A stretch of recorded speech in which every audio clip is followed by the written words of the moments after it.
ان ال60 سنة ولا ال70 سنة اللي انت عايشهم في حياتك بابتلاءات، بكل حاجة فيها هتتعرض يوم القيامة.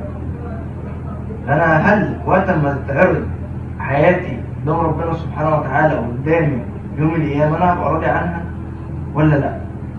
طب انا عشان اصبر نفسي وابقى راضي عن حياتي وابقى مصدق هدفي في الدنيا هنا، اعمل ايه؟ اشوف الانبياء ما كانوش عايشين حياة وردية.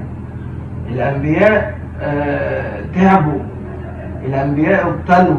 سيدنا ايوب عليه السلام ابتلى في جسده وفي اهله وفي ماله، خسر. ده كان غني جدا، كان عنده ذرية ما شاء الله، كان قوي جدا، كل ده راح منه. ربنا سبحانه وتعالى اختبر نبي، انت عبد من عباد الله، فانت برضو واجب عليك ربنا سبحانه وتعالى بيختبرنا.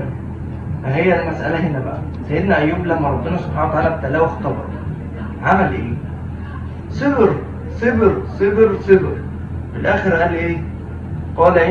قال ربي اني مسني الضر وانت ارحم الراحمين.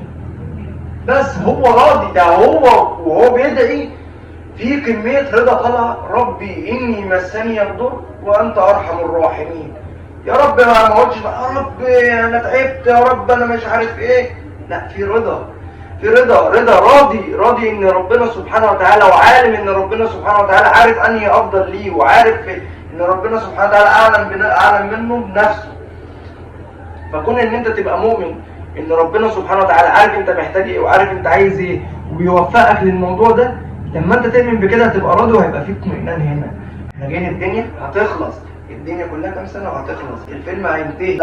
لما حد توفى انا بعزه او بحبه، سخطت على امر ربنا سبحانه وتعالى، وهو ليه ربنا سبحانه وتعالى بيجيبنا الدنيا دي؟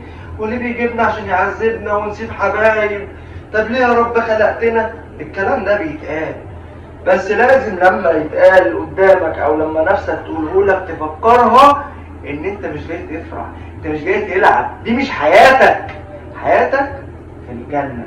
لما تخلص والفيلم يتعرض، الفيلم ناجح، خش الجنة، عيش حياتك، دي حياتك.